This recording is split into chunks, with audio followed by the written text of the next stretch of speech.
How's it going? Welcome to a new segment on my channel called Creative Corner.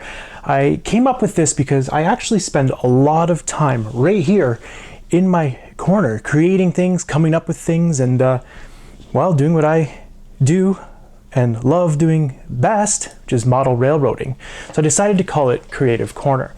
I thought it'd be a good way to share some projects that I have ongoing and some ideas that I come up with. As you can see up here on this shelf, this big mess, this is upcoming projects. I also have projects over here down at the side that are gonna come up as well. Anyways, if you've been following along on Facebook or Instagram, you would have seen these new boxcars that I've been working on, and that's what I wanted to talk about on this episode of Creative Corner. What these are actually old blue box Athearn kits, the undecorated ones. Now, if you noticed in that opening segment, I did something on purpose there. Did you catch it? Did you see what I did? If you watch that over again, you'll see there's 7 boxcars going by and that consist. Here's where things get interesting. The first 2 boxcars are cars from a manufacturer called True Line Trains, which used to be my favorites. In fact, this is one sitting up right here that I've been using as a reference. Beautiful, beautifully detailed, beautifully accurate, just amazing. My favorites, to be honest. But did you notice in that video? The 2 first cars were True Line train cars. Then the next 4 were in fact these right here, these custom painted and decaled Athearn blue boxes. Finally, the consists ends with 1 more of these True Line Trains boxcars. Now, the point I'm trying to make here is when the train was going by, did you really notice the differences? Now I can go on all day. I can show you all kinds of differences here. Like I said, these True Line guys are gorgeous. The detail underneath, there are tons of piping, where the Athearn, there's no piping. Separate applied grab irons and separately applied ladders where everything on here is molded on. But to be completely honest, in that video, did it make a big difference?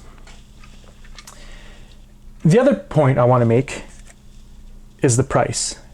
And that's what this is about, budget-friendly rolling stock. So any of you that are new to model railroading and finding it expensive, this is an option and something that I would like to share with you. So if you add it up, those first 2 boxcars and the last one, the 3 True Line Trains, in today's market, those 3 cars would retail for around $180. That's correct. You cannot find these on eBay or anywhere for under $60. If you do, congratulations and buy it up. However, these here, years ago I was out in Calgary and a store had these for sale for $5 a piece. So I grabbed them up.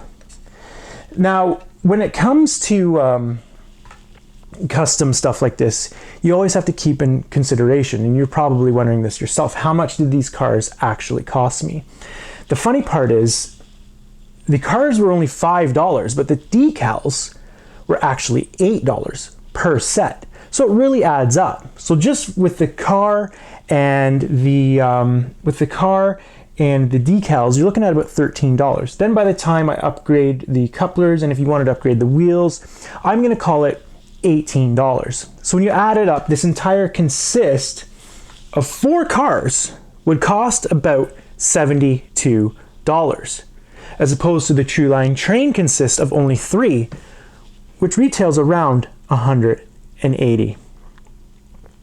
But it doesn't end there, folks. Yes, this is cool, and this is something I think you should get into and try. But another thing to take a look at is this car I'm going to show you right here. Now this thing isn't custom painted, it isn't custom decaled. This is an old, I believe, a Tyco car. And it's one of those old Tyco Swift cars. But look at it next to a True Line Trains car.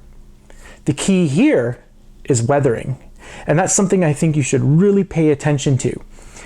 And one place to start, I would say, when you start with weathering, and as you can see, these look great just naked. All they have is a shot of dull coat. But the big difference is the wheels and the couplers. If you look in this shot here and you look in this shot here, Wheels and couplers, start with that. It makes a huge difference. The reason why I say that too is this car here, I have lettered some of these to be built or repainted in 1954. Basically, when the slogan here is straight, that's a post-1954 paint scheme. My era is 56, 57, so these cars are really only a couple years old, so there wouldn't be a lot of weathering on them. A little bit, but not a ton. But something that always seems to weather right away is that naked metal, and that naked metal is always on those wheels and a lot of the times on your couplers. Do that and you're going to be in great shape. So that's it, folks. I hope you enjoyed this first episode of Creative Corner.